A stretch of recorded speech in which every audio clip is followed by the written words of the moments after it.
Hello. Hmm.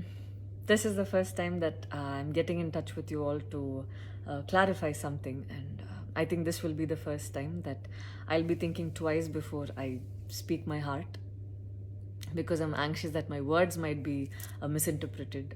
So forgive me if I take a while longer than usual to communicate my thoughts.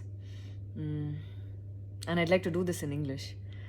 In a recent interview, I was asked if I was a supporter of the left or the right wing, and I clearly stated that I believe I'm neutral, and we need to be good human beings first before we identify ourselves with our beliefs, and that the oppressed need to be protected at any cost.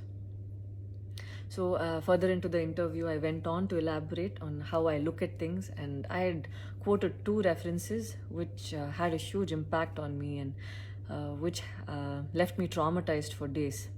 In fact, after I watched the film The Kashmir Files, I had the opportunity to speak with the director, and this was 3 months ago. I remember telling him that I was disturbed seeing the plight of the people at that time, and being someone that I am, I would never belittle tragedy like the genocide and the generations of people who are still affected by it. Having said that, I can never come to terms with the mob lynching incident that had taken place during our COVID times, because I remember seeing that video and being shaken for days. I believe that violence in any form is wrong, and violence in the name of any religion is a huge sin. So this is all that I wanted to, this is all that I intended to say, and that's all.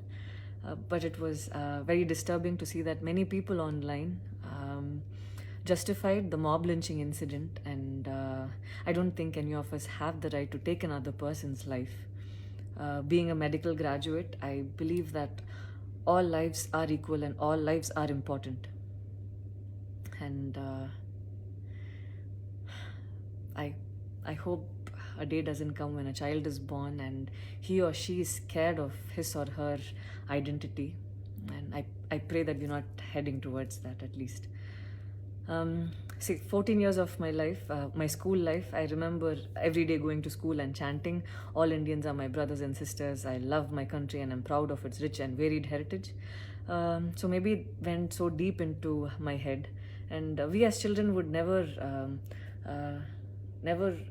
differentiated each other based on culture or caste or religion. So, so anytime I speak, it comes from a very neutral ground, and I was very surprised to see that whatever I had spoken was taken in a completely different way. And it was also very upsetting to see that a lot of prominent personalities and websites had carried a snippet from the previous interview that I had given, even without seeing the complete interview or the genuinity behind what was said.